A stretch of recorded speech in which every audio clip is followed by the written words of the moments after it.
Ang paglipad ng Air Force One ay technically tinuturing na military operation.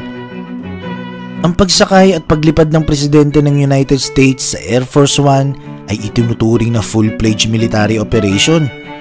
So paano nga ba ito nag-work? Well, una, ang presidente ay tinatransport sa pamamagitan ng helicopter mula sa White House patungong Andrews Air Force Base na tinatawag na ngayong Joint Base Andrews. Pagkalapag ng helicopter, ang plane at runway ay iinspeksyonin ng miyembro ng Air Force para masiguro ang safety. At finally, ang Air Force team ay eskortan ang presidente patungong eroplano na Air Force One. Number 3. Ang Air Force One ay tinatawag din bilang the Dooms Plane. Sa Air Force One, ang presidente ay may mga kasamang staff sa loob at puro ito military analyst at strategist. Ang Air Force One ay mayroong command center